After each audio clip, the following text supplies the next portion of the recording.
Welcome back to part 2. William the Conqueror strategically sited the White Tower to dominate the city and control the river.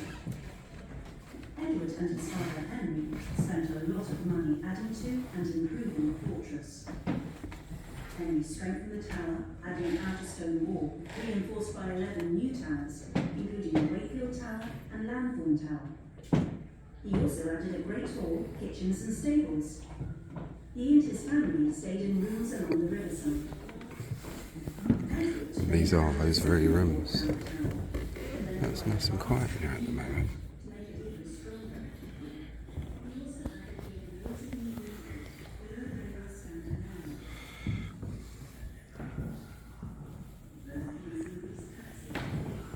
This is the bed fit for a king.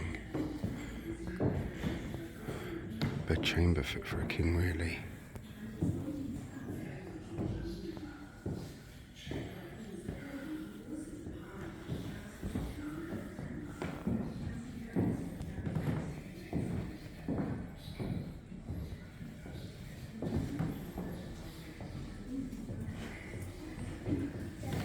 These old-fashioned beds are strung with ropes that the mattresses would sit on, and that's where the saying "sleep night, sleep tight" comes from, because you would have the ropes tightened so you didn't have a mattress that sagged in the middle. And night, sleep tight, don't let the bed bugs bite. Bed bugs were even present in the royal beds, so they were a part of medieval life that everyone just had to live with.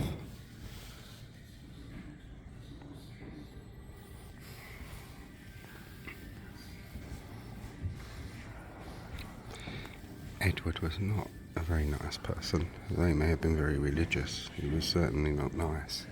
I mean, what he did to the Scottish, the Welsh and the Jews under King Edward. England had a Holocaust, which is known as the expulsion of the Jews. And in York, when an archaeological dig was done, they found a well full of bodies of Jewish people that had been either thrown down the well, some of them they think alive even. So yeah, it was harsh times. See, what happened is Christians couldn't lend or loan money in those days because of the sin of usury. But Jews could, so the king and the nobles and everyone lent as much as they possibly could off the Jews, and when they could lend no more, the pretext was the expulsion of the Jews under religious grounds and such like. Yeah, and that's basically Jewish Holocaust. In England, the English Holocaust. And people do often refer to it as that. Yeah, we're getting it. There's one of the beefeaters there, look. He'll be giving the old tour and the speech about Anne Boleyn, which came from Traitor's Gate. What I want to show you next is the royal private chapel, really. This little room over here.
That's the Lord's Prayer in Latin, by the way, being said over and over again.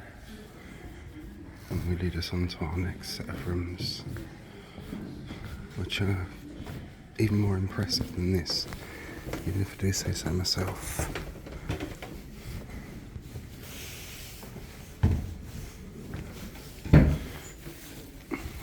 If you had arthritis in those days, well, if you were rich enough to be living in a place like this, you just have servants carry you around in a chair. If you're poor, well, I don't know what you would do.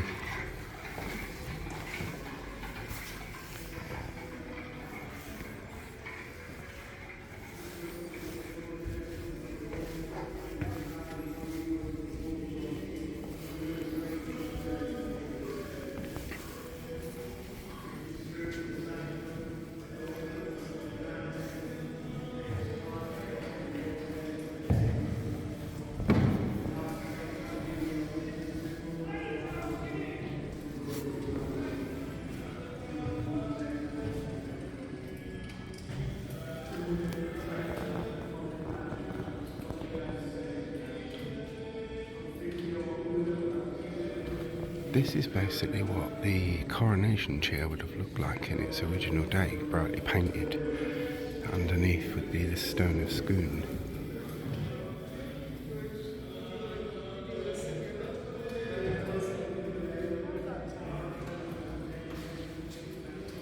What we're going to see now is the spot where it is said that King Henry VI was murdered while at prayer. The martyred king. Some called him Mad King Henry. He was an innocent.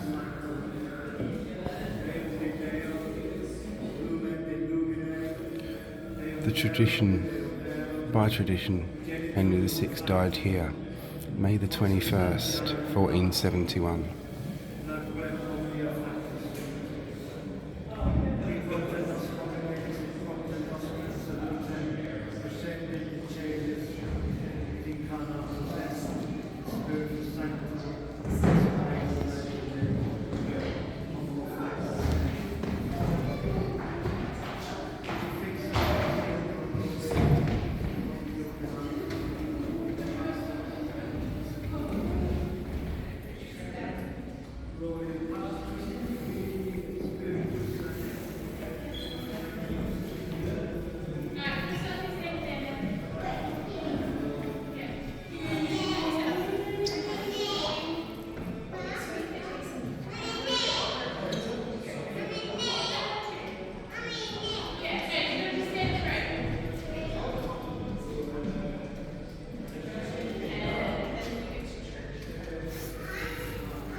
Trader's Gate, as our American friends call it, and that's where we just were in the King's Bedchamber and the other rooms.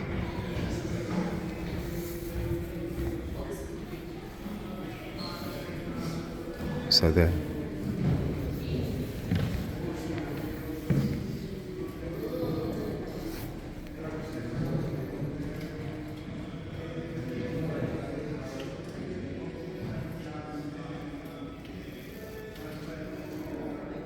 That's a canopy of a state. Would be hung over the royal member of the family wherever they sat or ate or whatnot.